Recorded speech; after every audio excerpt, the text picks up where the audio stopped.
ವೆನಿಜುವೆಲಾಕ್ಕೆ ಅಪ್ಪಳಿಸಿದ ಭೀಕರ ಭೂಕಂಪದ ಸುದ್ದಿಯೊಂದಿಗೆ ಇವತ್ತಿನ ನ್ಯೂಸ್ ಅವರ್ನ ಶುರು ಮಾಡ್ತಾ ಇದ್ದೀವಿ. ಒಂದು ಪೊಲಿಟಿಕಲ್ ಭೂಕಂಪ ಆಗಿತ್ತಲ್ಲಿ. ಅಮೆರಿಕದ ಸೇನೆ ಒಂದು ಕಾರ್ಯಾಚರಣೆ ಮಾಡಿ ಅದರ ಅಧ್ಯಕ್ಷ ಮಡೇರೋರನ್ನು ಅರಮನೆಯಿಂದಲೇ ಯಥಾಕೊಂಬಂದುಬಿಟ್ಟಿತ್ತು. ಅದಾದ ನಂತರ ಅಧ್ಯಕ್ಷೆಯೊಬ್ಬರು ಅಲ್ಲಿ ಬಂದಿದ್ದಾರೆ, ದೇಶ ನಡ್ಕೊಂಡು ಹೋಗ್ತಾ ಇದೆ. ಅಂಥ ಟೈಮ್ನಲ್ಲಿ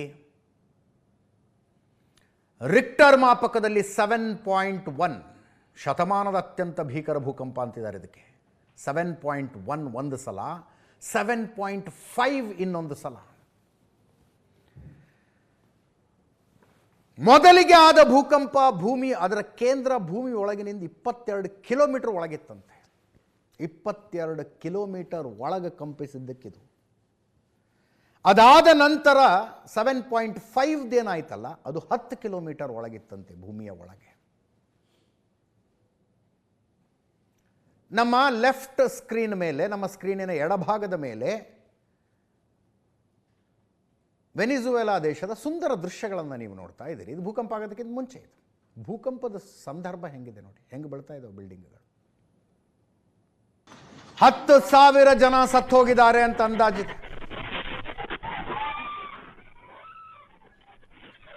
160 ಹೆಣ ಅಷ್ಟೇ ಇನ್ನೂ ತನಕ ಸಿಕ್ಕಿರೋದು.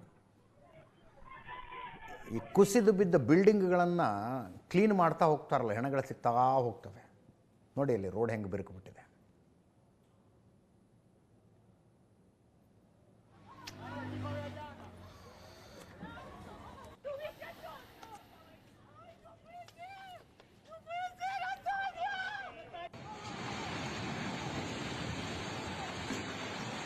ವೆನಿಜುವೆಲಾದ ರಾಜಧಾನಿ ಕ್ಯಾರಕಾಸ್ ಸೇರಿದಂತೆ ದೇಶದ ತುಂಬ ಆಗಿರುವ ಭೂಕಂಪ ಇದು. ಯಾರಾಕುಯಿ ರಾಜಧಾನಿಯ ಬಳಿ 7.2 ದಾಖಲಾಗಿದೆ. ಫಸ್ಟ್ ಭೂಮಿ ಕಂಪಿಸಿತು. ಅದಾದ 39 ಸೆಕೆಂಡಿಗೆ, ಎಕ್ಸಾಕ್ಟಾಗಿ 39 ಸೆಕೆಂಡಿಗೆ ಎರಡನೇ ಸಲ ಭೂಕಂಪ.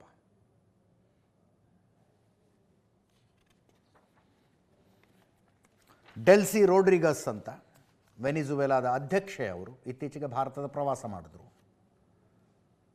ಮಡೇರೋನನ್ನು ಈ ಡೊನಾಲ್ಡ್ ಟ್ರಂಪ್ ಪಡೆ ಯಥಾಕೊಂಡು ಹೋದ ನಂತರ ವಿಪಕ್ಷ ನಾಯಕಿಯಾಗಿದ್ದ ಈ ಡೆಲ್ಸಿ ರೋಡ್ರಿಗಸ್ ವೆನಿಜುವೆಲಾದ ಅಧ್ಯಕ್ಷೆ ಆಗಿದ್ದಾರೆ. ಪ್ರಧಾನಿ ನರೇಂದ್ರ ಮೋದಿ ಅವರ ಟ್ವೀಟ್ ಇದು. ವೆನಿಜುವೆಲಾ ಭೂಕಂಪ ಮತ್ತು ವಿನಾಶದಿಂದ ತೀವ್ರ ದುಃಖಿತನಾಗಿದ್ದೇನೆ. ಪ್ರೀತಿ ಪಾತ್ರರನ್ನು ಕಳೆದುಕೊಂಡ ಕುಟುಂಬಕ್ಕೆ ಸಂತಾಪ ವ್ಯಕ್ತಪಡಿಸ್ತೇನೆ. ಗಾಯಗೊಂಡವರು ಶೀಘ್ರ ಚೇತರಿಸಿಕೊಳ್ಳಬೇಕೆಂದು ಪ್ರಾರ್ಥಿಸುತ್ತೇವೆ. ಕಷ್ಟದ ಸಮಯದಲ್ಲಿ ಎಲ್ಲರೊಂದಿಗೆ ಒಗ್ಗಟ್ಟಿನಿಂದ ನಾವು ನಿಲ್ಲುತ್ತೇವೆ. ಭಾರತ ಸಾಧ್ಯವಿರುವ ಎಲ್ಲ ಸಹಾಯವನ್ನು ನೀಡಲು ಸಿದ್ಧವಾಗಿದೆ ಅಂತ ಡೊನಾಲ್ಡ್ ಟ್ರಂಪ್ ಅವರ ಪೋಸ್ಟ್. ವೆನಿಜುವೆಲಾದಲ್ಲಿ 2 ಪ್ರಬಲ ಭೂಕಂಪಗಳ ಸಂಭವಿಸಿವೆ. ವೆನಿಜುವೆಲಾಗೆ ಸಹಾಯ ಮಾಡಲು ಅಮೆರಿಕ ಸಿದ್ಧವಾಗಿದೆ. ನಮ್ಮ ಸರ್ಕಾರದ ಎಲ್ಲ ಏಜೆನ್ಸಿಗಳಿಗೆ ಸೂಚನೆ ನೀಡಿದ್ದೇನೆ ಅಂತ ಡೊನಾಲ್ಡ್ ಟ್ರಂಪ್ ಹೇಳಿದ್ದಾರೆ. ಗವೋ ಜಿಯಾಕುನ್ ಅಂತ ಚೀನಾದ ವಿದೇಶಾಂಗ ವಕ್ತಾರರ ಸ್ಟೇಟ್ಮೆಂಟು. ಭೂಕಂಪದಲ್ಲಿ ಚೀನಾದ ಜನರ ಸಾವು ನೋವು ವರದಿಯಾಗಿಲ್ಲ. ಭೂಕಂಪನದ ವೇಳೆಯನ್ನು ಸೂಕ್ಷ್ಮವಾಗಿ ಗಮನಿಸ್ತಾ ಇದ್ದೇವೆ. ವೆನಿಜುವೆಲಾಗೆ ಸಹಾಯ ಮಾಡಲು ಚೀನಾ ಸದಾಕಾಲ ಸಿದ್ಧವಾಗಿದೆ ಅಂತ ಅವರು ಹೇಳಿದ್ದಾರೆ. ವೆನಿಜುವೆಲಾದ ಈ ರಿಕ್ಟರ್ ಮಾಪಕ ಅನ್ನೋದು ಅದನ್ನು ಅರ್ಥ ಮಾಡ್ಕೊಳ್ಳೋದು ಬಹಳ. ಈಗ 5.1ಗೂ 7.1ಗೂ ಡಿಫ್ರೆನ್ಸ್ ಏನು ಅಂತ ನೋಡಿದ್ರೆ, 5.1ಗೆ ಏನು ಎನರ್ಜಿ ರಿಲೀಸ್ ಆಗುತ್ತಲ್ಲ ಭೂಕಂಪದಲ್ಲಿ, ಅದರ 1000 ಪಟ್ಟು ಹೆಚ್ಚು 7.1ಗಾಗತ್ತಂತೆ. ಇತ್ತೀಚೆಗೆ ಮಯನ್ಮಾರ್ನಲ್ಲಿ ಭೂಕಂಪ ಆಯಿತು. 3 ಮೀಟರ್ ಆಚೆ ಈಚೆ ಸರದಾಡಿತ್ತು ಭೂಮಿ. ನಿಂತ ಜಾಗದಿಂದ 3 ಮೀಟರ್. ಅದಕ್ಕಿಂತ ಪ್ರಬಲ ಭೂಕಂಪ ಇದು.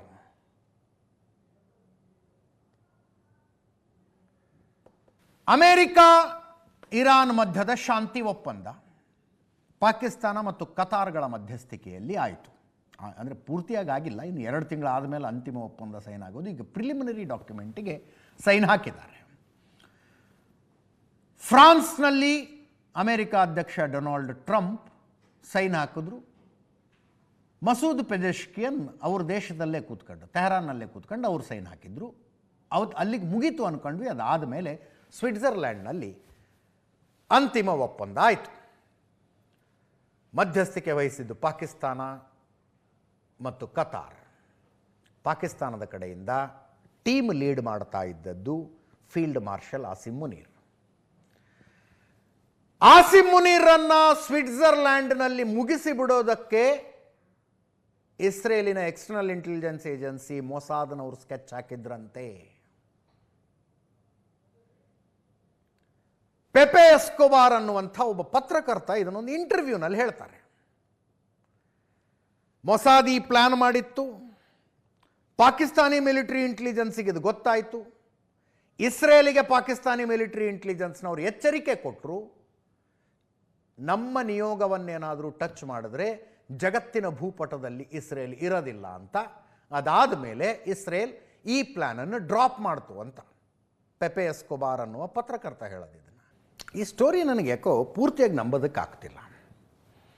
ಫಸ್ಟ್ ಆಫ್ ಆಲ್ ಮೊಸಾದ್ನವ್ರು ಏನೋ ಪ್ಲ್ಯಾನ್ ಮಾಡಿದಾಗ ಆ ಪ್ಲ್ಯಾನ್ ಲೀಕ್ ಆಯಿತು ಅನ್ನುವಂಥ ಉದಾಹರಣೆಗಳು ನಡೆದಿಲ್ಲ ರೀ ಪ್ರಪಂಚದಲ್ಲಿ. ಇಸ್ರೇಲಿನ ಎಕ್ಸ್ಟರ್ನಲ್ ಇಂಟೆಲಿಜೆನ್ಸ್ ಏಜೆನ್ಸಿ ಮೊಸಾದ್ನವರು ಮಾಡಿದ್ದ ಪ್ಲ್ಯಾನ್ ಲೀಕ್ ಆಗಿಬಿಡ್ತು, ಆ ಕಾರಣಕ್ಕಾಗಿ ಆ ಪ್ಲ್ಯಾನನ್ನು ಅವರು ಅಬಾಲ್ಟ್ ಮಾಡಿದ್ರು ಅನ್ನುವಂಥ ಘಟನೆಗಳು ನಡೆದಿಲ್ಲ. ಅಷ್ಟು ಪರ್ಫೆಕ್ಟ್ ಪ್ಲ್ಯಾನ್ ಮಾಡ್ತಾರೆ ಅವರು. ಈಗ ಆಸಿಮ್ ಮುನೀರ್ರ ಕಥೆ ಮುಗಿಸುವ ಅವಶ್ಯಕತೆ ಇಸ್ರೇಲಿಗಿತ್ತ? ಮೇಲ್ನೋಟಕ್ಕೆ ಹಂಗೆ ಅನ್ನಿಸ್ತಾ ಇಲ್ಲ. ಇಸ್ರೇಲಿಗೆ ಎನಿಮಿ ನಂಬರ್ 1, 2, 3, 4, 5, 6 ಅಂತ ಮಾಡ್ತಾ ಹೋದರೆ ಪಾಕಿಸ್ತಾನ ಇನ್ನೆಲ್ಲೋ ಕೆಳಗೆ ಬರುತ್ತದು. ಪಾಕಿಸ್ತಾನಕ್ಕಿಂತಲೂ ದೊಡ್ಡ ಶತ್ರುಗಳು ಇಸ್ರೇಲಿಗೆ ತುಂಬ ದೇಶಗಳಿದ್ದಾವೆ. ಪಾಕಿಸ್ತಾನ ಇಸ್ರೇಲನ್ನು ಏನು ನೇರವಾಗಿ ಏನು ಮಾಡ್ಕೊಳ್ಳೋದಕ್ಕಾಗೋದಿಲ್ಲ, ಮಾಡುವ ಸ್ಥಿತಿಯಲ್ಲಿ ಪಾಕಿಸ್ತಾನ ಇಲ್ಲ.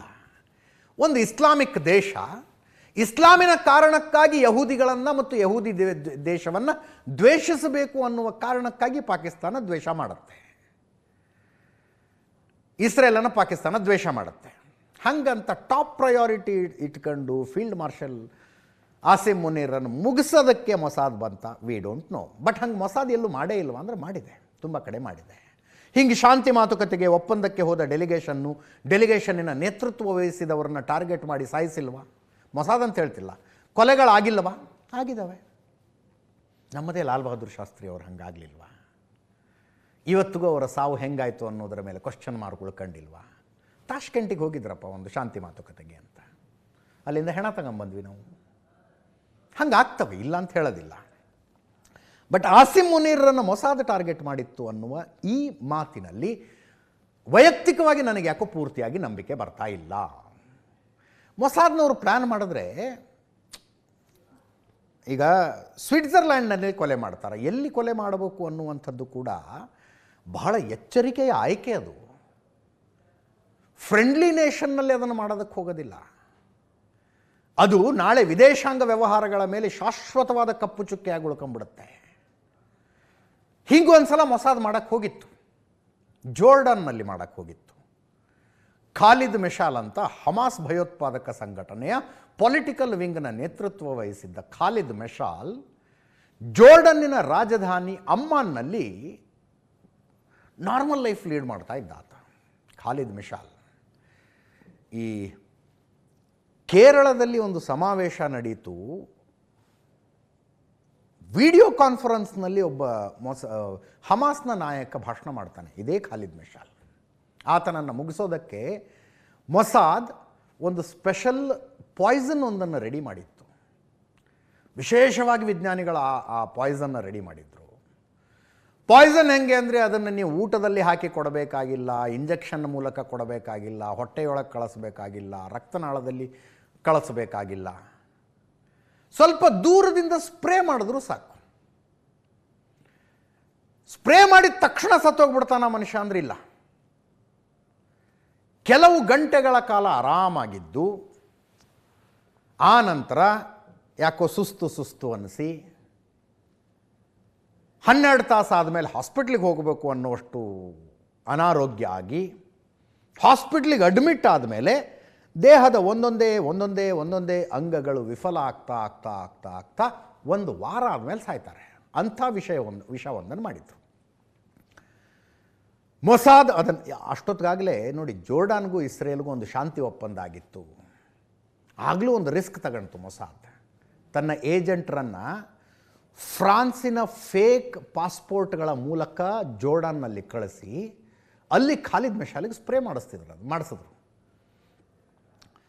ನೀವು ಯೂಟ್ಯೂಬ್ನಲ್ಲಿ ಕಿಲ್ ಹಿಮ್ ಸೈಲೆಂಟ್ಲಿ ಅಂತ ಸರ್ಚ್ ಕೊಟ್ಟರೆ ಒಂದು ಡಾಕ್ಯುಮೆಂಟ್ರಿ ಬರುತ್ತೆ. ಅದರಲ್ಲಿ ಆ್ಯಕ್ಚುಯಲ್ ಫುಟೇಜ್ ಇದೆ. ಆ್ಯಕ್ಚುಯಲ್ ಫುಟೇಜ್ ಖಾಲಿದ್ ಮೆಶಾಲ್ ಕೊಲೆ ಪ್ರಯತ್ನದ್ದು ಸ್ಪ್ರೇ ಮಾಡಿ ತಪ್ಪಿಸ್ಕೊಳ್ಳುವಾಗ ಸಿಕ್ಕಾಕೊಂಡ್ಬಿಟ್ರು ಮೊಸಾದ್ ಏಜೆಂಟರು.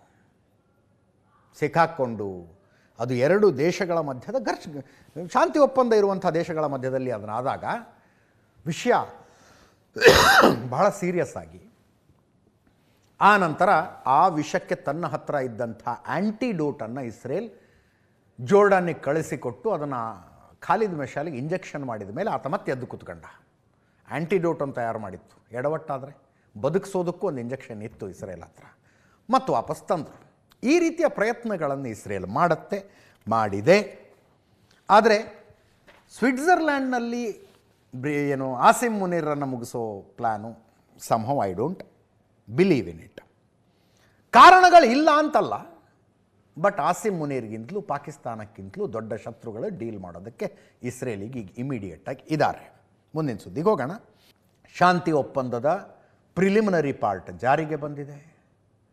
ಅದರ ಪ್ರಕಾರ ಹಾರ್ಮುಜ್ ಜಲಸಂಧಿಯಲ್ಲಿ ಇರಾನ್ ನಯಾ ಪೈಸೆನೂ ತಗೊಳ್ಳಂಗಿಲ್ಲ. ಯಾವ ಹಡಗಿನಿಂದಲೂ ₹1 ಅವರು ತಗೊಳ್ಳಂಗಿಲ್ಲ. ಅದಕ್ಕೆ ಇರಾನ್ನವರು ಒಪ್ಕೊಂಡಿದ್ದಾರೆ. ಡೊನಾಲ್ಡ್ ಟ್ರಂಪ್ ಮೇಲಿಂದ ಮೇಲೆ ಎಚ್ಚರಿಕೆ ಕೊಡ್ತಾ ಇರೋದು, ಶುಲ್ಕ ವಸೂಲು ಮಾಡಿದ್ರೆ ಹುಷಾರು, ಶುಲ್ಕ ವಸೂಲು ಮಾಡಿದರೆ ಹುಷಾರು ಅಂತ. ಇದನ್ನು ದೊಡ್ಡ ಸಾಧನೆ ಅನ್ಕೊಂಡ್ಬಿಟ್ಟಿದೆ ಅಮೆರಿಕ. ಹಾರ್ಮುಜ್ ಜಲಸಂಧಿಯಲ್ಲಿ ಶುಲ್ಕ ವಸೂಲು ಮಾಡೋದಕ್ಕೆ ನಾವು ಬಿಡೋದಿಲ್ಲ, ₹1 ಪೇ ಮಾಡದೆ ಹಡಗುಗಳು ಓಡಾಡಬೇಕು ಅಂತ ಹೇಳೋದನ್ನು ದೊಡ್ಡ ಸಾಧನೆ ಅನ್ಕೊಂಡ್ಬಿಟ್ಟಿದೆ ಅಮೆರಿಕ. ಯಾವ ಸಮಸ್ಯೆ ಫೆಬ್ರವರಿ 28ಕ್ಕಿಂತ ಮುಂಚೆ ಇರಲೇ ಇಲ್ಲವೋ, ಯಾವ ಸಮಸ್ಯೆ ನಿಮ್ಮ ಅವಸರಗೇಡಿ ಇಂಟರ್ವೆನ್ಷನ್ನಿಂದಾಗಿ ಹುಟ್ಟಿಕೊಂಡಿತೋ ಆ ಸಮಸ್ಯೆನ ಬಗೆಹರಿಸಿದ್ದೀವಿ ಅಂತ ಬೆನ್ನು ಚಪ್ಪರಿಸಿಕೊಂಡ್ರೆ ದಡ್ರು ಅನ್ನೋದಿಲ್ವಾ? ದಡ್ರು ಅಂದೆ ಇನ್ನೇನು ಅನ್ನಬೇಕು? ಹಾರ್ಮುಜ್ ಜಲಸಂಧಿಯಲ್ಲಿ ಒಂದು ಹಡಗಿನಿಂದಲೂ ₹1 ತಗೊಳ್ಳಂಗಿಲ್ಲ ಅಂತ ಮೇಲಿಂದ ಮೇಲೆ ಟ್ರಂಪ್ ಎಚ್ಚರಿಕೆ ಕೊಡ್ತಾ ಇದ್ದಾರೆ. ಹಾರ್ಮುಜ್ನಲ್ಲಿ ಸಾಗುವ ಅಂತಾರಾಷ್ಟ್ರೀಯ ಹಡಗುಗಳಿಗೆ ಇರಾನ್ ಶುಲ್ಕವಾಗಲಿ ಇನ್ಶೂರೆನ್ಸ್ ಹಣವನ್ನಾಗಲಿ ಸಂಗ್ರಹಿಸೋದಿಲ್ಲ ಅನ್ನುವ ಭರವಸೆ ಕೊಟ್ಟಿದೆ. ಒಂದು ವೇಳೆ ಅದು ಸುಳ್ಳಾದರೆ, ಅಂದರೆ ಇರಾನ್ ಏನಾದರೂ ದುಡ್ಡು ವಸೂಲು ಮಾಡಿದ್ರೆ, ಎರಡು ದೇಶಗಳ ಶಾಂತಿ ಒಪ್ಪಂದ ರದ್ದಾಗತ್ತೆ. ಒಪ್ಪಂದದ ಭಾಗವಾಗಿ ಹೆಚ್ಚುವರಿ ಹಣ, ಸೀಸ್ ಮಾಡಿದ ಹಣ ಕೊಡಲ್ಲ. $24 ಬಿಲಿಯನ್ ದುಡ್ಡು ಸ್ಟ್ರಕ್ ಆಗಿದೆ ಇರಾನದ್ದು ಬೇರೆ ಬೇರೆ ಕಡೆಗಳಲ್ಲಿ. ಇವರು ಆಯಿಲ್ ಗೀಲೆಲ್ಲ ಕೊಟ್ಟಿದ್ರು, ತಮ್ಮ ದೇಶದಿಂದ ಏನೇನು ವಸ್ತುಗಳನ್ನು ಕೊಡಬೇಕು ಕೊಟ್ಟಿದ್ರು, ಅಲ್ಲಿಂದ ದುಡ್ಡು ಬರಬೇಕಾಗಿತ್ತು. ಅಷ್ಟರಲ್ಲಿ ಅಮೆರಿಕ ಇರಾನಿನ ಮೇಲೆ ಸ್ಯಾಂಕ್ಷನ್ಗಳನ್ನು ಹೇರಿ ಆ ದುಡ್ಡು ಅಲ್ಲಲ್ಲೇ ಅಕೌಂಟ್ನಲ್ಲಿ ಉಳ್ಕೊಂಬಿಡ್ಬೇಕು ಅಂತ ಒಂದು ರಿಸ್ಟ್ರಿಕ್ಷನ್ ಮಾಡಿಬಿಟ್ರು. ಆ ದುಡ್ಡನ್ನು ತೆಗೆಯೋದಕ್ಕೆ ಆಗಿಲ್ಲ ಇರಾನಿಗೆ. ಈಗ ಒಪ್ಪಂದದ ಭಾಗವಾಗಿ ಆ $24 ಬಿಲಿಯನ್ ಕೊಡಬೇಕು ಅಂತ ಇರಾನ್ ಕಂಡೀಷನ್ ಹಾಕಿದೆ. ಡೊನಾಲ್ಡ್ ಟ್ರಂಪ್ ಹೇಳ್ತಾ ಇದ್ದಾರೆ ದುಡ್ಡು ಕೊಡೋದಿಲ್ಲ ನಿಮಗೆ ಅಂತ. ಇರಾನ್ನಲ್ಲಿ ಈಗ ಆಹಾರಕ್ಕೆ ಭಾರಿ ಸಮಸ್ಯೆ ಇದೆ, ಧಾನ್ಯಗಳಿಗೆ ಸಮಸ್ಯೆ ಇದೆ. ಟ್ರಂಪ್ ಹೇಳ್ತಾ ಇರೋದು ಅದೇ ದುಡ್ಡಿನಲ್ಲಿ ನಮ್ಮ ರೈತರಿಂದ, ಅರ್ಥಾತ್ ಅಮೇರಿಕದ ರೈತರಿಂದ ಗೋಧಿ, ಸೋಯಾಬೀನು, ಮೆಕ್ಕೆಜೋಳ ಖರೀದಿ ಮಾಡಿ ಆ ಕಾಳುಗಳನ್ನು ನಿಮಗೆ ಕಳಿಸ್ತೀವಿ ಅಂತ. ದುಡ್ಡು ಇರಾನಿಂದೆ. ಅದನ್ನು ಅಮೇರಿಕ ತಗೊಳುತ್ತೆ. ಬ್ಯಾಂಕ್ನಲ್ಲಿ ಸ್ಟ್ರಕ್ ಆಗಿತ್ತದು, ಅಮೇರಿಕ ತಗೊಳುತ್ತೆ. ಆ ದುಡ್ಡಿನಲ್ಲಿ ತನ್ನ ರೈತರಿಂದ ಸೋಯಾಬೀನು, ಮೆಕ್ಕೆಜೋಳ, ಗೋಧಿ ಖರೀದಿ ಮಾಡುತ್ತೆ. ಆ ಸೋಯಾಬೀನು, ಮೆಕ್ಕೆಜೋಳ, ಗೋಧಿಯನ್ನು ಇರಾನಿಗೆ ಕಳಿಸುತ್ತಂತೆ. This is Donald Trump's plan. ನಮ್ಮ ರೈತರು ಬೆಳೆದ ಈ ವಸ್ತುಗಳನ್ನು ಇರಾನ್ ದೇಶಕ್ಕೆ ಕಳಿಸಿಕೊಡ್ತೀವಿ ಎಂದಿದ್ದಾರೆ. ಮಾರ್ಕೋ ರೂಬಿಯೋ ಒತ್ತಿ ಹೇಳ್ತಾ ಇದ್ದಾರೆ, ಯಾವುದೇ ಕಾರಣಕ್ಕೂ ಹಾರ್ಮುಜ್ ಜಲಸಂಧಿಯಲ್ಲಿ ದುಡ್ಡು ವಸೂಲು ಮಾಡೋಂಗಿಲ್ಲ ಅಂತ. ಈ ಮಧ್ಯೆ ಖಮೇನಿ ಅಂತ್ಯಕ್ರಿಯೆ ಫೆಬ್ರವರಿ 28ಕ್ಕೆ ಸತ್ತಿದ್ದು. ಇಸ್ಲಾಂನ ಪ್ರಕಾರ ಪ್ರಾಣ ಹೋದ ಒಂದು ದಿನದಲ್ಲಿ ಅಂತ್ಯ ಸಂಸ್ಕಾರ ಆಗಬೇಕು. ಆದರೆ ಆ ನಿಯಮ ಯುದ್ಧದಂಥ ಸನ್ನಿವೇಶಗಳಿಗೆ ಅನ್ವಯ ಆಗೋದಿಲ್ಲ. ಶಾಂತಿ ಒಪ್ಪಂದ ಏರ್ಪಟ್ಟ ನಂತರ ಖಮೇನಿ ಅಂತ್ಯಕ್ರಿಯೆಗೆ ದಿನಾಂಕ ನಿಗದಿಯಾಗಿದೆ. ಜುಲೈ 4ನೇ ತಾರೀಖಿನಿಂದ ಜುಲೈ 9ನೇ ತಾರೀಖಿನ ತನಕ ಅಂತ್ಯ ಸಂಸ್ಕಾರದ ಪ್ರಕ್ರಿಯೆಗಳು ನಡೀತವೆ. ಪ್ರಧಾನಿ ನರೇಂದ್ರ ಮೋದಿ ಅವರಿಗೆ ಮಸೂದ್ ಪೆಜೆಶ್ಕಿಯನ್, ಇರಾನಿನ ಅಧ್ಯಕ್ಷರು, ಅಂತ್ಯ ಸಂಸ್ಕಾರದಲ್ಲಿ ಭಾಗಿಯಾಗಿ ಅಂತ ಆಹ್ವಾನ ಕೊಟ್ಟಿದ್ದಾರೆ. ಮೋದಿ ಹೋಗ್ತಾರೋ ಹೋಗೋದಿಲ್ವೋ ಅನ್ನೋದು ಇನ್ನೂ ತನಕ ಗೊತ್ತಿಲ್ಲ. ಇವರ ಗುರುಗಳಿದ್ರಲ್ಲ ರೋಹಲ್ಲಾ ಖಮೇನಿ, ಅವರು ಮೃತಪಟ್ಟಾಗಲೂ ಭಾರತಕ್ಕೆ ಒಂದು ಆಹ್ವಾನ ಇತ್ತು. ಬಹುಶಃ ಪಿ ವಿ ನರಸಿಂಹರಾಯರು ಭಾಗವಹಿಸಿದ್ರು ಅದರಲ್ಲಿ. ಅವರು ವಿದೇಶಾಂಗ ಸಚಿವರಾಗಿದ್ದರು, ಭಾಗವಹಿಸಿದ್ರು. ಮೋದಿ ಹೋಗದೇ ಇದ್ದರೂ ಭಾರತದ ಪ್ರತಿನಿಧಿಯೊಬ್ಬರಂತೂ ಹೋಗ್ತಾರೆ ಅಂತ ಅನಿಸುತ್ತೆ. ರಾಮ ಮಂದಿರದಲ್ಲಿ ಹುಂಡಿ ಕಳ್ಳತನ ಪ್ರಕರಣ. SIT ಇಂಟರಿಮ್ ರಿಪೋರ್ಟ್ ಕೊಡ್ತು. ಈಗ ಸ್ವಲ್ಪ ಹೊತ್ತಿಗೆ ಮುಂಚೆ ಸುದ್ದಿ ಅಪ್ಡೇಟ್ ಆಯಿತು. ಮೊದಲ FIR ದಾಖಲಾಗಿದೆ. 8 ಜನರ ಹೆಸರುಗಳನ್ನು ಉಲ್ಲೇಖಿಸಿ FIR ದಾಖಲಾಗಿದೆ. ಟ್ರಸ್ಟಿನ ದೂರಿನ ಅನ್ವಯ ದಾಖಲಾಗಿರುವಂಥ FIR ಇದು. ಟ್ರಸ್ಟಿನ ಸದಸ್ಯ ಕೃಷ್ಣ ಮೋಹನ್ ಕಂಪ್ಲೇಂಟ್ ಕೊಟ್ಟಿದ್ದಾರೆ. ಅಯೋಧ್ಯೆ ರಾಮ ಮಂದಿರ ಟ್ರಸ್ಟ್ನ ಅಧ್ಯಕ್ಷ ಸದಸ್ಯ ಕೃಷ್ಣ ಮೋಹನ್ ಅವರು ಕೊಟ್ಟಿರುವ ಕಂಪ್ಲೇಂಟ್. FIRನಲ್ಲಿ ಚಂಪತ್ ರಾಯ್ ಅವರ ಡ್ರೈವರ್ ಟಿನ್ನು ಯಾದವ್ ಹೆಸರಿದೆ. ಹಣ ಎಣಿಕೆಯ ಸಿಬ್ಬಂದಿ ಅನುಕಲ್ಪ ಮಿಶ್ರಾ ಸೇರಿದಂತೆ 8 ಜನರ ಹೆಸರುಗಳನ್ನು ಅದರಲ್ಲಿ ಹಾಕಲಾಗಿದೆ. BNSನ 6 ಸೆಕ್ಷನ್ಗಳ ಅಡಿಯಲ್ಲಿ. ಇದರ ಮಧ್ಯದಲ್ಲಿ ಒಂದು ಇಂಟ್ರೆಸ್ಟಿಂಗ್ ಸರ್ವೆ. ಈ ರಾಮ ಮಂದಿರದ ಹುಂಡಿ ಕಳುವಿನ ಪ್ರಕರಣದಲ್ಲಿ ಜನಾಭಿಪ್ರಾಯ ಹೆಂಗಿದೆ ಅಂತ ಸಿ ವೋಟರ್ನವರು ಮಾಡಿದ್ದಾರೆ. ಜನಾಭಿಪ್ರಾಯ ಅಂದರೆ ಇನ್ ಜನರಲ್ ಜನರನ್ನು ಮಾತಾಡಿಸಿಲ್ಲ ಅವರು. BJP ಮತ್ತು BJPಯ ಮಿತ್ರ ಪಕ್ಷಗಳು ಅರ್ಥಾತ್ NDAದ ಪಕ್ಷಗಳಿಗೆ ಮತ ಹಾಕುವ ಮತದಾರರು ಏನಂತಾರೆ, ನಾನ್ NDA ವೋಟರ್ಸ್ ಏನು ಹೇಳ್ತಾರೆ ಅಂದರೆ, ನಾನ್ NDA ಅಂದರೆ ವಿರೋಧ ಪಕ್ಷಗಳು, ಕಾಂಗ್ರೆಸ್ಸು, ಕಮ್ಯುನಿಸ್ಟ್ ಪಕ್ಷ, TMC, ಸಮಾಜವಾದಿ ಪಕ್ಷ, ಈ ರೀತಿ ವಿರೋಧ ಪಕ್ಷಗಳಿಗೆ ವೋಟ್ ಹಾಕುವ ಮತದಾರರು ಏನಂತಾರೆ, ಇದು ಬಿಟ್ಟು ಉಳಿದ ಮತದಾರರು ಏನಂತಾರೆ ಅಂತ. ಅಂದರೆ ಕಳೆದ ಸಲ ನಾವು BJPಗೆ ವೋಟ್ ಹಾಕಿದ್ದೀವಿ ಅಥವಾ BJPಯ ಮಿತ್ರ ಪಕ್ಷಗಳಿಗೆ ವೋಟ್ ಹಾಕಿದ್ದೀವಿ ಅನ್ನುವಂಥದ್ದು ನೋಡಿ, ಭಾಳ ಇಂಟ್ರೆಸ್ಟಿಂಗ್ ಇದೆ ಸಂಖ್ಯೆ ಇದು. NDAಗೆ ವೋಟ್ ಹಾಕಿರುವ ಮತದಾರ, BJP ಮತ್ತು BJPಯ ಮಿತ್ರ ಪಕ್ಷಗಳಿಗೆ ವೋಟ್ ಹಾಕಿರುವ ಮತದಾರ ಅತಿ ಹೆಚ್ಚು ಅಪ್ಸೆಟ್ ಆಗಿದ್ದಾನೆ ಇದರ ಬಗ್ಗೆ. 66.4% ವೋಟರ್ಸ್ ಹೇಳ್ತಾರೆ ಇದು ಅತ್ಯಂತ ಗಂಭೀರ ವಿಷಯ. ವಿರೋಧ ಪಕ್ಷಗಳಿಗೆ ವೋಟ್ ಹಾಕಿರುವ ಮತದಾರರಿಗೆ ಸಿಟ್ಟು ಕಡಿಮೆ ಇದೆ, ಒಂದು ಸ್ವಲ್ಪ 63.9%. ಇತರೆ ವೋಟರ್ಸಿಗೆ 52.6% ವೋಟರ್ಸ್ ಇದು ಅತ್ಯಂತ ಗಂಭೀರವಾದ ವಿಷಯ ಅಂತಾರೆ. Look at that number. 66.4% ಜನ NDAಗೆ ವೋಟ್ ಹಾಕಿದವರಿಗೆ ಇದು ಅತ್ಯಂತ ಗಂಭೀರ ಅನ್ನಿಸ್ತಾ ಇದೆ. ನಾನ್ NDA ಪಕ್ಷಗಳಿಗೆ ವೋಟ್ ಹಾಕಿದವ್ರಿಗಿಂತ ಆ ಸಂಖ್ಯೆ ಜಾಸ್ತಿ. ಅತ್ಯಂತ ಗಂಭೀರ ಅನ್ನಿಸಿದವ್ರು ನೋಡಿದ್ರಿ, ಗಂಭೀರ ಅನ್ನುವಂಥವ್ರು NDA ಮತದಾರರು 9.6, ವಿಪಕ್ಷಗಳ ಮತದಾರರು 18.1, ಇತರೆ ವೋಟರ್ಸು 5.1.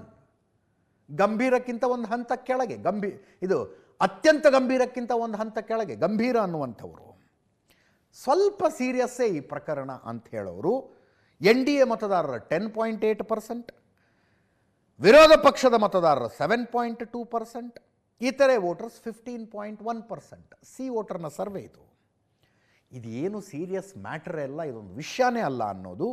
NDA ಮತದಾರರು 4.4%, ವಿರೋಧ ಪಕ್ಷದ ಮತದಾರರು 4.3%, ಇತರೆ ವೋಟರ್ಸ್ 5.3%. ಏನು ಈ ಸಂಖ್ಯೆಯ ಅರ್ಥ ಏನು? BJPಯ ಬೆಂಬಲಿಗರಿಗೆ ಅತಿ ಹೆಚ್ಚು ಬೇಜಾರು, ಸಿಟ್ಟು ತರಿಸಿರುವ ಪ್ರಕರಣ ಇದು. ಸಹಜ, BJPಯವರಷ್ಟೇ ಕೊಟ್ಟ ದೇಣಿಗೆಯಿಂದ ಅದಾಗಿದೆ ಅಂತ ಹೇಳೋದಿಲ್ಲ, ಹೇಳಬಾರ್ದು ಹಾಗೆ.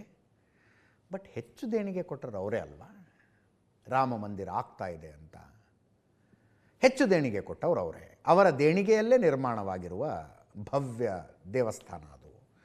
ಅದಾದ ನಂತರ ಅಲ್ಲಿ ಭೇಟಿ ಕೊಟ್ಟು ಹುಂಡಿಗೆ ಹಣ ಹಾಕಿರುವವರ ಪೈಕಿ ಕೂಡ ಆ ಒಂದು ಥಾಟ್ ಪ್ರೊಸೆಸ್ನವ್ರ ಸಂಖ್ಯೆ ಸ್ವಲ್ಪ ಜಾಸ್ತಿನೇ ಇರುತ್ತೆ. ಪ್ರೋ BJP ಅಥವಾ ಪ್ರೋ ರೈಟ್ ವಿಂಗ್, ಪ್ರೋ ಹಿಂದುತ್ವವಾದಿ ಮನಸ್ಥಿತಿಯವರ ಸಂಖ್ಯೆ ಜಾಸ್ತಿ ಇರುತ್ತೆ, ಅವ್ರಿಗೆ ಜಾಸ್ತಿ ಬೇಜಾರಾಗಿರೋದು. ಇದನ್ನು ನಾನು ಇನ್ನೂ ಒಂದು ರೀತಿ ಅರ್ಥ ಮಾಡ್ಕೋತೀನಿ. BJPಯವರಿಗೆ ತಮ್ಮ ಮತದಾರರನ್ನು ಸಮಾಧಾನ ಮಾಡೋದಕ್ಕೆ ಉಳಿದವರೆಲ್ಲರಿಗಿಂತ ಜಾಸ್ತಿ ಸರ್ಕಸ್ ಮಾಡೋ ಅವಶ್ಯಕತೆ ಇದೆ. ಬೇರೆ ಪಕ್ಷಗಳ ಮತದಾರ ಜಾತಿಯ ಕಾರಣಕ್ಕೆ, ಉಪಜಾತಿಯ ಕಾರಣಕ್ಕೆ, ಏನೋ ಒಂದು ಕಾರಣಕ್ಕೆ ನಾವು ಕಣ್ಣು ಮುಚ್ಕೊಂಡು ಓಟ್ ಹಾಕ್ತೀವಿ ಅನ್ನಬಹುದು. BJPಗೆ ಓಟ್ ಹಾಕುವ ಮತದಾರ ಹಿಂದುತ್ವದ ಕಾರಣಕ್ಕೆ ಹಾಕ್ತಾನೋ, ಮೋದಿ ಕಾರಣಕ್ಕೆ ಹಾಕ್ತಾನೋ, ಓಟ್ ಹಾಕಿದ ಮೇಲೆ ಆತನಿಗೆ ನಿರೀಕ್ಷೆಗಳಿರ್ತವೆ. ದೊಡ್ಡ ಸಂಖ್ಯೆಯಲ್ಲಿ ವೋಟ್ ಹಾಕುವ ಮತದಾರ ತುಂಬ ಬೇಗ ಅಸಮಾಧಾನಗೊಳ್ತಾನೆ. ಬಿ ಜೆ ಪಿ ವೋಟರ್ಸದ್ದು ಬಿ ಜೆ ಪಿಗಿರುವಂಥ ಸಮಸ್ಯೆ ಅದು. ವೋಟ್ ಹಾಕಿಸಿದ್ವಿ, ಗೆಲ್ಸಿದ್ವಿ, ಭ್ರಷ್ಟಾಚಾರ ಇಲ್ಲದೆ ಆಡಳಿತ ಕೊಟ್ರ, ನಮ್ಮ ಮನೆ ಮುಂದೆ ರೋಡ್ ಮಾಡಿದ್ರ, ಸರಿಯಾಗಿ ಚರಂಡಿ ಮಾಡಿದ್ರ, ಬುಲೆಟ್ ಟ್ರೈನ್ ಬಿಟ್ಟಿಲ್ವಾ, ಮೆಟ್ರೋ ಆಯ್ತಾ ಇಲ್ವಾ, ವಂದೇ ಭಾರತ್ ಎಷ್ಟಾಯಿತು, ಏಮ್ಸ್ ಎಷ್ಟು ಕಟ್ಟಿದ್ರಿ, ಎಲ್ಲನೂ ಕೇಳ್ತಾರೆ ಅವರು ಪ್ರಶ್ನೆನ. ಅದೇ ಮತದಾರರ ಗುಂಪು ಅತಿ ಹೆಚ್ಚು ಬೇಜಾರು ಮಾಡ್ಕೊಂಡಿದೆ. ಅದರ ಅರ್ಥ ಈ ಪ್ರಕರಣವನ್ನು ಲಾಜಿಕಲ್ ಎಂಡಿಗೆ ತೆಗೆದುಕೊಂಡು ಹೋಗಿ ಇಲ್ಲಿ ತನಕ ಆಗಿದ್ದು ಆಗಿದೆ, ಯಾಕಂದರೆ ಆಗಿಲ್ಲ ಅಂತ ಯಾರೂ ಹೇಳೋ ಸ್ಥಿತಿಲಿಲ್ಲ. ಹುಂಡಿಯಲ್ಲಿ ಕಳ್ಳತನ ಆಗಿದ್ದು ಹೌದು, ಆಗಿದ್ದು ಆಗಿದೆ, ಇನ್ನು ಮುಂದೆ ಹಂಗಾಗದೇ ಇರುವ ರೀತಿಯಲ್ಲಿ ನಾವು ವ್ಯವಸ್ಥೆ ಮಾಡ್ತೀವಿ ಅನ್ನುವ ಭರವಸೆಯನ್ನು ಸರ್ಕಾರ ಮಾಡಬೇಕು. ವಿಶೇಷವಾಗಿ ಉತ್ತರ ಪ್ರದೇಶ ಸರ್ಕಾರ ಮಾಡಬೇಕು. ಈಗ SIT ರಚನೆ ಮಾಡಿದ್ದಾರೆ, ಇಂಟ್ರಿಮ್ ರಿಪೋರ್ಟ್ ಬಂದಿದೆ, ಯೋಗಿ ಆದಿತ್ಯನಾಥ್ ಅವರು ಮಾತಾಡಿದ್ದಾರೆ. ರಾಮನ ಅಸ್ತಿತ್ವ ಪ್ರಶ್ನೆ ಮಾಡಿದವರು, ರಾಮ ಮಂದಿರವನ್ನು ವಿರೋಧಿಸಿದವರೆಲ್ಲ ಹುಂಡಿ ಲೆಕ್ಕ ಕೇಳೋದಕ್ಕೆ ಬರ್ತಿದ್ದಾರೆ. ದೂದ್ ಕಾ ದೂದ್ ಪಾನಿ ಕಾ ಪಾನಿ ಮಾಡ್ತೀವಿ ಅಂತ. ದೊಡ್ಡವರು ಸುಮ್ಮನೆ ಹೇಳಿಲ್ಲ ನೋಡಿ, ಕುಂಬಾರನಿಗೆ ವರ್ಷ ದೊಣ್ಣೆಗೆ ನಿಮಿಷ ಅಂತ. 500 ವರ್ಷಗಳ ಹೋರಾಟ ರಾಮ ಮಂದಿರಕ್ಕಾಗಿ. ಅವಾಗವಾಗ ಹೇಳ್ತಾ ಇರ್ತೀನಿ ನಾನು, ಅಯೋಧ್ಯೆಯಲ್ಲಿ ರಾಮ ಮಂದಿರದ ವಾದ ಮಂಡಿಸುವುದನ್ನು ಈ ಸಮಾಜ ಯಾವುದಾದ್ರೂ ಒಂದು ವರ್ಷ ಬಿಟ್ಟಿತ್ತು ಅನ್ನೋದನ್ನು ತೋರಿಸಿ ನನಗೆ 500 ವರ್ಷದಲ್ಲಿ ಅಂತ. ಕಂಟಿನ್ಯೂಯಸ್ ಆಗಿ ಪ್ರಯತ್ನ, ಹೋರಾಟ. ಅಂತಿಮವಾಗಿ ನ್ಯಾಯಾಲಯದ ಆದೇಶದ ಮೇರೆಗೆ ರಾಮ ಮಂದಿರ ನಿರ್ಮಾಣ ಮಾಡೋದು ಅಂತಾಗಿ. ಸರ್ಕಾರದ ದುಡ್ಡು ಮಂದಿರಕ್ಕೆ 1 ರೂಪಾಯಿನೂ ಇಲ್ಲ. ದೇಶ ವಿದೇಶಗಳಲ್ಲಿನ ರಾಮಭಕ್ತರು ಆತ್ಮಸಂತೃಪ್ತಿಯಿಂದ ತಾವು ದುಡಿದ ದುಡ್ಡಿನಲ್ಲಿ ಕೊಟ್ಟ ದೇಣಿಗೆಯಲ್ಲಿ ನಿರ್ಮಾಣವಾದ ಭವ್ಯ ರಾಮ ಮಂದಿರ. ಈ ರಾಮ ಮಂದಿರ ಆಗ ತನಕ ಅಯೋಧ್ಯೆಯಲ್ಲಿ ಹುಟ್ಟಿದ ಹುಡುಗ ಹುಡುಗರು ಯಾಕೆ ಈ ಊರಲ್ಲಿ ಹುಟ್ಟಿದ್ವಿ ಅನ್ನೋ ಹಂಗಿತ್ತದು ಊರು. ದುಡ್ಕಂಡು ತಿನ್ನಕ್ಕೆ ಇನ್ನೆಲ್ಲೋ ಹೋಗ್ಬೇಕು, ಇನ್ನೆಲ್ಲ ಹೋಗಿ ದುಡ್ಕಂಡು ತಿನ್ಬೇಕು. ಮೊನ್ನೆ ಯಾವುದೋ ಒಂದು ಅಂಕಿ ಸಂಖ್ಯೆ ನೋಡ್ತಾ ಇದ್ದೆ ನಾನು. ರಾಮ ಮಂದಿರ ಆಗುವುದ ಕೆಲಸ ಶುರುವಾಗೋದಕ್ಕಿಂತ ಮುಂಚೆ 450 ರಿಕ್ಷಾಗಳಿದ್ವಂತೆ. ಈಗ ಎಷ್ಟೋ 12,000 ಮೇಲೆ ಏನೋ ರಿಕ್ಷಾಗಳಾಗಿದ್ದಾವಂತಲ್ಲಿ. ಹೋಟೆಲ್ಗಳು ಎಷ್ಟಾದವು, ಉದ್ಯೋಗ ಎಷ್ಟು ಸೃಷ್ಟಿಯಾಗಿದೆ. ದೊಡ್ಡ ದೊಡ್ಡ ಹೋಟೆಲ್ ಚೈನ್ಗಳ ಬಂದು ಅಲ್ಲಿ ಹೋಟೆಲ್ಗಳನ್ನು ತೆರೀತಾ ಇದ್ದಾವೆ. ಎಲ್ಲವೂ ಆಯಿತು. ಯಾರೋ ಒಂದಷ್ಟು ಜನರಿಗೆ ರಾಮನ ಹುಂಡಿಗೆ ಬಿದ್ದ ದುಡ್ಡಿನಲ್ಲಿ ನಾವು ಪಾಲು ತಗೋಬೇಕು ಅಂತ ಅನ್ನಿಸ್ತು ನೋಡಿ. ಕುಂಬಾರನಿಗೆ ವರ್ಷ ದೊಣ್ಣೆಗೆ ನಿಮಿಷ. ಈಗ ಯಾರ್ಯಾರೋ ಬಂದು ರಾಮ ಮಂದಿರದ ಲೆಕ್ಕ ಕೇಳೋ ಹಂಗೆ ಆಗ್ಬಿಡ್ತು. ಕೇಳಬಾರ್ದು ಅಂತ ಹೇಳ್ತಿಲ್ಲ ನಾನು, ಸಹಜ. ಈಗ ದೇಣಿಗೆ ಕೊಟ್ಟವ್ರೆ ಕೇಳ್ತಿದ್ದಾರಪ್ಪ. ನಾವು ಬೆಳ್ಳಿ ಇಟ್ಟಿಗೆ ಮಾಡಿಸ್ಕೊಟ್ಟಿದ್ವಿ, ಬೆಳ್ಳಿ ದೀಪ ಮಾಡಿಸ್ಕೊಟ್ಟಿದ್ವಿ, ಆವಾಗ ರೆಸಿಪ್ಟ್ ಕೊಟ್ಟಿರಲಿಲ್ಲ, ಅದು ಎಲ್ಲಿ ಬಳಕೆ ಆಗಿದೆ ಕೇಳ್ತಾ ಇದ್ದಾರೆ. ಕೇಳೋದು ಸಹಜ. ಅದು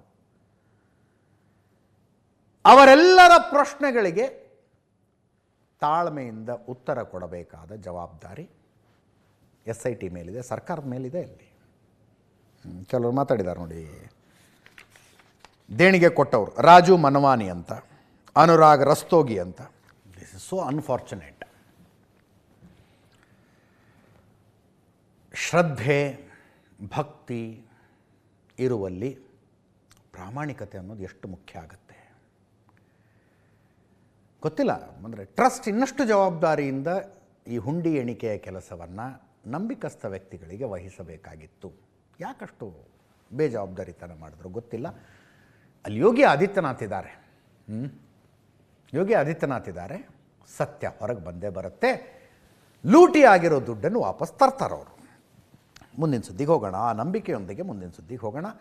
ತುಂಗಭದ್ರಾ ಡ್ಯಾಮಿಗೆ ಕ್ರಸ್ಟ್ ಗೇಟ್ 33 ಕ್ರಸ್ಟ್ ಗೇಟ್ ಅಳವಡಿಸುವ ಕಾರ್ಯ ಮುಗಿದು ಇವತ್ತು ಲೋಕಾರ್ಪಣೆಯಾಯಿತು. ಒಂದು ಡ್ಯಾಮ್ನ ಇತಿಹಾಸದಲ್ಲಿ ಕ್ರಸ್ಟ್ ಗೇಟ್ ಬದಲಿಸುವುದು ಅನ್ನೋದು ಮೈಲ್ ಸ್ಟೋನ್. ಅದು ಮೈಲ್ ಸ್ಟೋನ್. 2024 ಆಗಸ್ಟ್ 10ನೇ ತಾರೀಕು ಮಧ್ಯರಾತ್ರಿ ಕ್ರಸ್ಟ್ ಗೇಟ್ ಮುರ್ಕೊಂಡು ಹೋಗ್ಬಿಡ್ತು. ಆಗಿನ ಸೌಂಡ್ ಎಕ್ಸ್ಪ್ಲೇನ್ ಮಾಡ್ತಾರೆ ಕೆಲವರು, ಬಂದ ಶಬ್ದ ಹೆಂಗಿತ್ತು ಅಂತ. ತುಂಬ ಜನ ಡ್ಯಾಮೇ ಒಡೆದ್ಬಿಡ್ತು ಅಂದ್ಕೊಂಬಿಟ್ರಂತೆ. ಒಂದು ಗೇಟ್ ಮುರಿದಿತ್ತಷ್ಟೆ. ಹಾಂ, ಆ ದೃಶ್ಯಗಳು ನೋಡಿ. 2024 ಆಗಸ್ಟ್ 10ನೇ ತಾರೀಕು ಕ್ರಸ್ಟ್ ಗೇಟ್ ಒಡೆದಾಗಿನ ದೃಶ್ಯ. ಒಂದು ಗೇಟ್ 33ರಲ್ಲಿ ಒಂದು ಒಡೆದಿತ್ತಪ್ಪ, ಮುರಿತು. Gate number 19. ಗೇಟ್ ಅಂದರೆ ಹೆವಿ ಕಬ್ಬಣ, ಅದು ಸಾಲಿಡ್ ಐರನ್.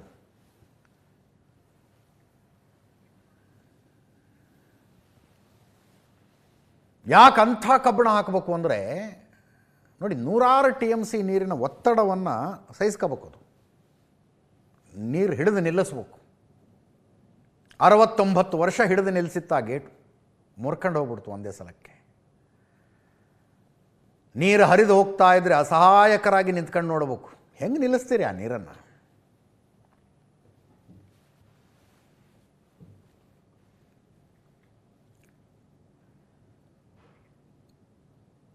ಈ ಘಟನೆ ನಡೆದಾಗ ಜಲಸಂಪನ್ಮೂಲ ಸಚಿವರಾಗಿದ್ದ DK ಶಿವಕುಮಾರ್ ಅವರು ಈ ಗೇಟು ಸೇರಿದಂತೆ ಎಲ್ಲ ಕ್ರಸ್ಟ್ ಗೇಟ್ಗಳನ್ನು ಬದಲಿಸಿದಾಗ ಮುಖ್ಯಮಂತ್ರಿಗಳಾಗಿದ್ದಾರೆ.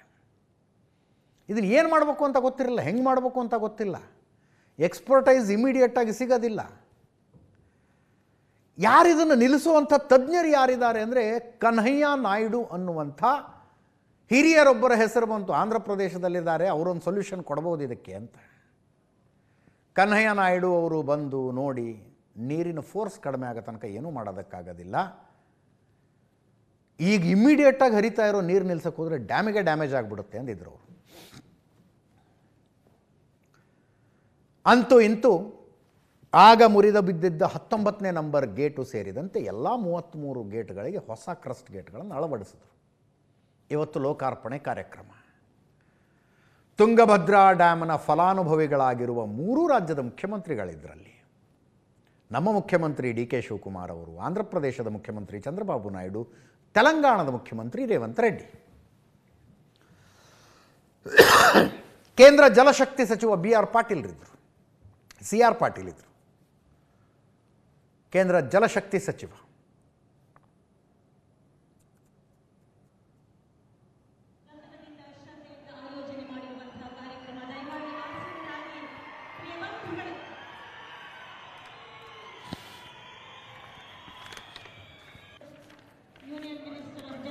ಹದಿನೇಳನೇ ಕ್ರಸ್ಟ್ ಗೇಟನ್ನು CR ಪಾಟೀಲ್ ಉದ್ಘಾಟಿಸಿದರು ರಿಮೋಟ್ ಒತ್ತುವ ಮೂಲಕ.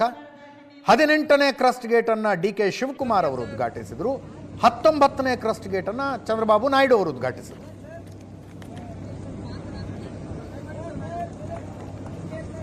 ಮುಂದಿನ 50ರಿಂದ 60 ವರ್ಷ ಏನೂ ಆಗೋದಿಲ್ಲ ಅಂತಿದೆಯಂತೆ ಈ ಕ್ರಸ್ಟ್ ಗೇಟ್. ಅಜ್ಜಯ್ಯನ ಫೋಟೋ ಇತ್ತು ಅಲ್ಲೂ. ವೇದಿಕೆಯ ಮೇಲೆ ಅಜ್ಜಯ್ಯನ ಫೋಟೋಗೆ ವಿಶೇಷ ಪೂಜೆ ಸಲ್ಲಿಸಲಾಯಿತು.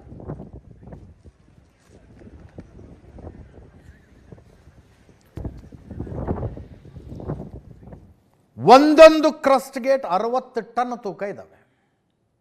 ಗದಗನಲ್ಲಿ ಮಾಡಿದ್ದಾರೆ ಇವುಗಳನ್ನು. 60 ಟನ್ ಒಂದೊಂದರ ತೂಕ, 60 ಅಡಿ ಅಗಲ, 21 ಅಡಿ ಎತ್ತರ. 2024 ಆಗಸ್ಟ್ 10ನೇ ತಾರೀಕು ಕ್ರಸ್ಟ್ ಗೇಟ್ ಮುರ್ಕೊಂಬಿದ್ದಿತ್ತು. ಅದಾದ ನಂತರ ಹೊಸ ಗೇಟ್ಗಳನ್ನು ಮಾಡೋದಕ್ಕೆ ಶುರು ಮಾಡಿದ್ರು. 2025 ಡಿಸೆಂಬರ್ನಿಂದ, ಲಾಸ್ಟ್ ಇಯರ್ ಡಿಸೆಂಬರ್ನಿಂದ ಹೊಸ ಗೇಟಿನ ಅಳವಡಿಕೆ ಕೆಲಸ ನಡೀತಾ ಇತ್ತು. 150 ಜನ ಕೆಲಸಗಾರರು, ಇಂಜಿನಿಯರ್ಗಳು, ಎಕ್ಸ್ಪರ್ಟ್ಗಳು ಸೇರಿಕೊಂಡು ಡಿಸೆಂಬರ್ನಿಂದ ಇಲ್ಲಿ ತನಕ ಎಲ್ಲ ಗೇಟ್ಗಳನ್ನು ಹಾಕಿ ಮುಗಿಸಿದ್ದಾರೆ. 132 TMC ಸಾಮರ್ಥ್ಯ ಡ್ಯಾಮಿಗೆ.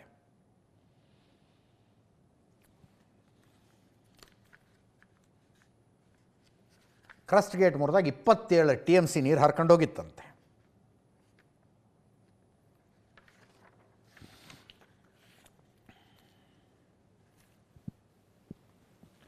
ಸಾವಿರದ 1953ರಲ್ಲಿ ಕಟ್ಟಿ ಮುಗಿಸಲಾಗಿರುವ ಡ್ಯಾಮ್ ಇದು. 1945ರಲ್ಲಿ ಕೆಲಸ ಶುರುವಾಗಿ 53ರಲ್ಲಿ ಡ್ಯಾಮಿನ ಕಾಮಗಾರಿ ಮುಗಿದಿತ್ತು.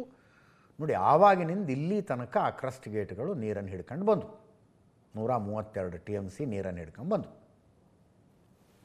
ಈಗ ಅವುಗಳ ವ್ಯಾಲಿಡಿಟಿ ಮುಗಿದಿದೆ ಅಂತ ಬದಲಾಯಿಸಲಾಗಿದೆ. ಮುಂದಿನ 50-60 ವರ್ಷ ಏನೂ ಸಮಸ್ಯೆ ಇಲ್ಲ ಅಂತ ಹೇಳ್ತಾ ಇದ್ದಾರೆ.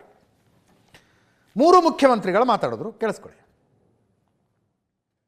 ಮುಖ್ಯಮಂತ್ರಿ ಆಗಿದ್ರು ಕೂಡ ನಿಮ್ಮ ಸೇವಕ, ನಿಮ್ಮ ರೈತ, ನಿಮ್ಮ ಬಂಧು ಅನ್ನೋದನ್ನ ನನ್ನ ಜವಾಬ್ದಾರಿಯನ್ನು ಮಾಡಲಿಕ್ಕೆ ನನಗೆ ಇಷ್ಟ ಇಲ್ಲ. ಇವತ್ತು ತುಂಗಭದ್ರಾ ಡ್ಯಾಮ್ ಅನ್ನು ನಾವೆಲ್ಲ ಕಾಪಾಡಿದ್ದೇವೆ. Today sir, I am very proud. Navali dam ಇರ್ಬೋದು, ಈ ನೀರನ್ನು ಉಳಿಸಲಿಕ್ಕೆ ಊಟ ತೆಗೆಯುವಂತ ವಿಚಾರ ಇರ್ಬೋದು, ಇದ್ರ ಬಗ್ಗೆ ವ್ಯಾಪಕವಾಗಿ ಚರ್ಚೆಯನ್ನು ಮಾಡಿ ನಾವೆಲ್ಲರೂ ಸೇರಿ ಒಮ್ಮತದ ಅಭಿಪ್ರಾಯಕ್ಕೆ ರೈತರನ್ನ ರಕ್ಷಣೆ ಮಾಡಲಿಕ್ಕೆ ಇವತ್ತು ನಾವು ಬಂದಿದ್ದೇವೆ. ಈ ರೈತರಿಗೆ ಸಂಬಳ ಇಲ್ಲ, ಈ ರೈತಿಗೆ ಪ್ರಮೋಷನ್ ಇಲ್ಲ, ಈ ರೈತಿಗೆ ಪೆನ್ಷನ್ ಇಲ್ಲ, ಈ ರೈತಿಗೆ ಲಂಚ ಇಲ್ಲ, ಈ ರೈತಿಗೆ ರಿಟೈರ್ಮೆಂಟ್ ಇಲ್ಲ. ಈ ರೈತನನ್ನು ಬದುಕಿಸಬೇಕು, ಈ ಭತ್ತದ ಕಣಜವನ್ನ ಕಾಪಾಡಬೇಕು ಅಂತೇಳಿ ಇಂಥ ತೀರ್ಮಾನಗಳನ್ನ ಇವತ್ತು ನಿಮ್ಮೆಲ್ಲರ ಆಶೀರ್ವಾದದಿಂದ ನಾವು ತೆಗೆದುಕೊಂಡಿದ್ದೇವೆ. 3 ರಾಜ್ಯದ ಮುಖ್ಯಮಂತ್ರಿಗಳು, ಕೇಂದ್ರ ಸಚಿವರ ಜೊತೆಯಲ್ಲಿ ಮತ್ತು ನಮ್ಮ 2 ನೀರಾವರಿ ಸಚಿವರು, ತೆಲಂಗಾಣ ಮತ್ತು ಆಂಧ್ರ ಸಚಿವರು 5 ಜನ ಸೇರಿ ಮತ್ತು ನಮ್ಮ ಅಧಿಕಾರಿಗಳ ಕಾಂತರಾವ್ ಮಧ್ಯಸ್ಥಿಕೆಯಲ್ಲಿ ಏನು ನಾವು ತೀರ್ಮಾನವನ್ನು ಮಾಡಿದ್ದೇವೆ ಅದನ್ನ ನಮ್ಮ ಕೇಂದ್ರ ಸಚಿವರು ఈ 33 గేట్ల పునరుద్ధరణ ముహూర్తం చరిత్రలో ఎప్పటికీ శాశ్వతంగా నిలిచిపోతుంది. ఈ 33 గేట్ల పునరుద్ధరణ పరిష్కరించబోతుంది. బళ్ళారి, అనంతపూర్, కర్నూలు, పాలమూరు జిల్లా లక్షలాది మంది రైతుల యొక్క సమస్యలకి ఈ గేట్ల పునరుద్ధరణ ఈ రోజు పరిష్కారం చూపించబోతుంది. శాశ్వతంగా ఒక మార్గాన్ని చూపిస్తాడని సంపూర్ణంగా విశ్వసించే సిఆర్ పాటిల్ గారు ఈనాడు కేంద్ర జలశక్తి మంత్రిగా ఉండడం, ఆంధ్రప్రదేశ్, కర్ణాటక, తెలంగాణ సాగు కన్నడ బ్రహ్మాండంగా మాట్లాడగలుగుతాం.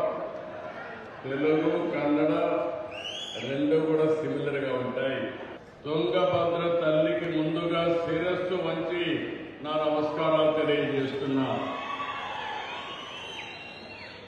అదే మరి కేంద్రానికి, కర్ణాటక, తెలంగాణ ప్రభుత్వాలకు ధన్యవాదాలు. తుంగా పానం, గంగా స్నానం అది ఒక సామెత, చాలా ప్రసిద్ధి. అంటే తాగడానికి ఎంతో స్వచ్ఛంగా, క్లీన్గా, అమృతంగా తుంగా నది ఉంటే అలాంటి డ్యామ్కి ಹಂಗೆ ನೋಡಿದ್ರೆ ತುಂಗಭದ್ರಾ ಜಲಾಶಯದ ವಾಟರ್ ಹೋಲ್ಡಿಂಗ್ ಕೆಪಾಸಿಟಿ ಕಡಿಮೆ ಆಗಿದೆ. ಯಾಕೆ ಕಡಿಮೆ ಆಗುತ್ತೆ? 69 ವರ್ಷ ಆಗಿದೆ ಅದನ್ನು ಕಟ್ಟಿ. ಹೂಳು ಬಂದು ಬಂದು ಬಂದು ಬಂದು ಬಂದು ಹೂಳು ತುಂಬ್ಕೊಂಬಿಟ್ಟಿದೆ. ಇನ್ನೊಂದು ಸ್ವಲ್ಪ ವರ್ಷ ಹೋದರೆ ವಯಬಲ್ ಆಗಲ್ಲ, ಅದು ತುಂಬ ಕಡಿಮೆ ನೀರು ನಿಂತ್ಕೊಳ್ಳುತ್ತಲ್ಲಿ. ಹಂಗಿದ್ರೆ ಹೂಳು ತೆಗೆಸೋದಪ್ಪ ಅನ್ನುವ ಆಲೋಚನೆ ಸಹಜವಾಗಿ ಬರುತ್ತೆ. ಒಬ್ಬ ನೀರಾವರಿ ಎಕ್ಸ್ಪರ್ಟ್ ಜೊತೆಗೆ ಮಾತಾಡಿದ್ದೆ ನಾನು, ಏನಾಗುತ್ತೆ ತುಂಗಭದ್ರಾ ಜಲಾಶಯದ ಹೂಳು ತೆಗೆಸಿದ್ರೆ ಅಂತ. ಅವ್ರು ಹೇಳಿದ್ರಂದರೆ, ಎಷ್ಟು ಘನ kilometre, cubic feet cubic metre ಅಲ್ಲ, ಕ್ಯೂಬಿಕ್ ಕಿಲೋಮೀಟರ್ ಹೂಳು ಇರುತ್ತೆ ಅನ್ನೋದನ್ನು ಹೇಳಿದ್ರು ಅವರು.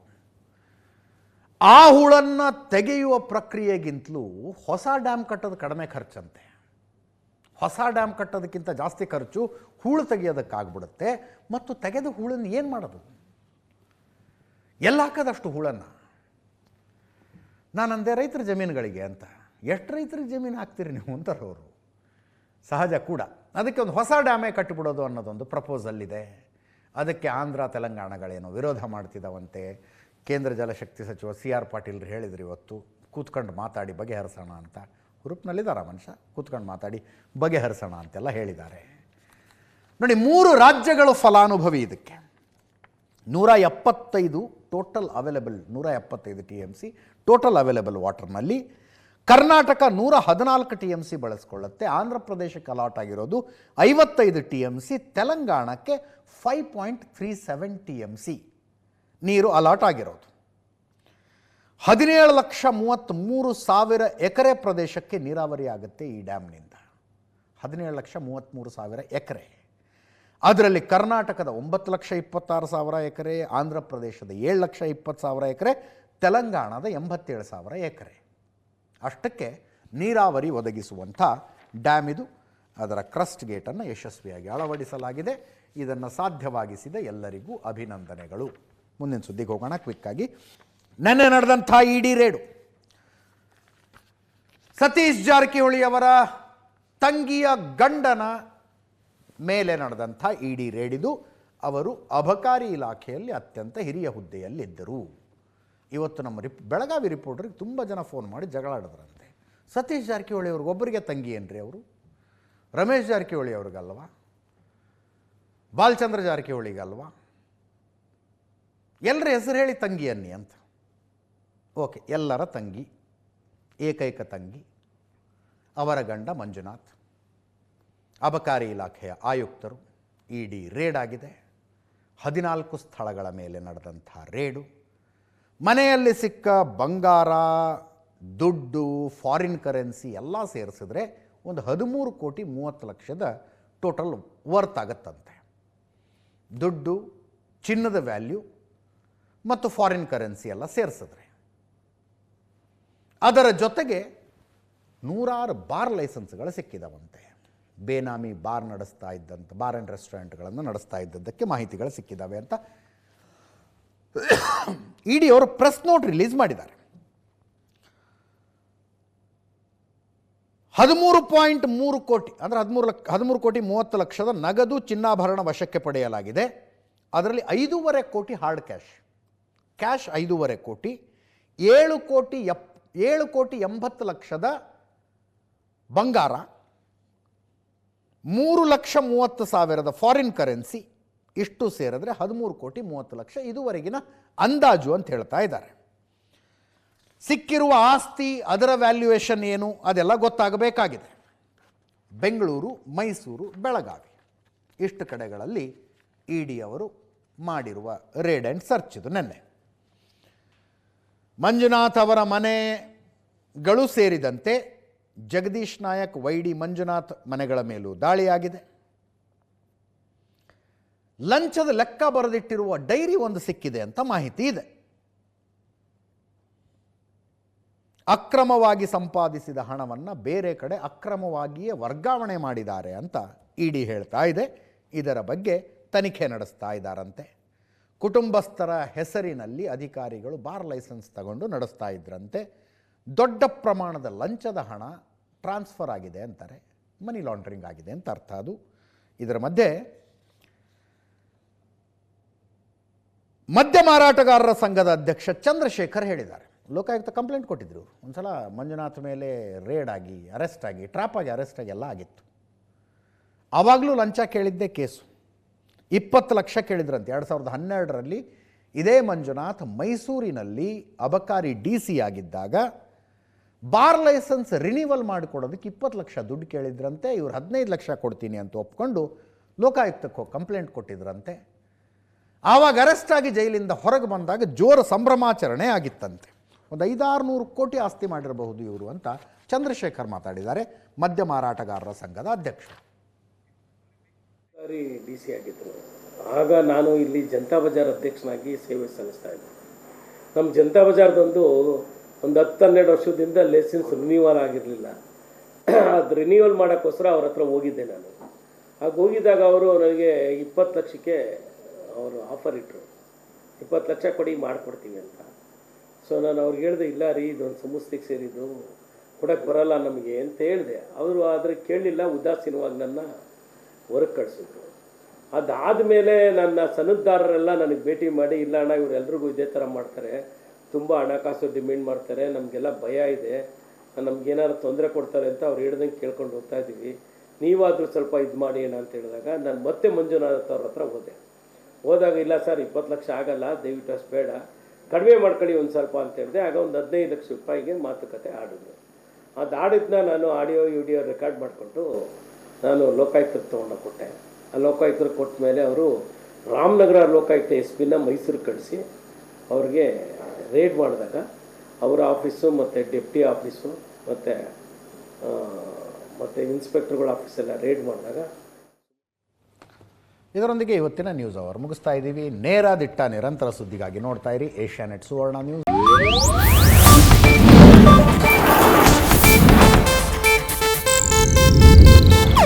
ಇದು ಏಷ್ಯಾನೆಟ್ ನ್ಯೂಸ್ ನೆಟ್ವರ್ಕ್ ಪ್ರಸ್ತುತಿ.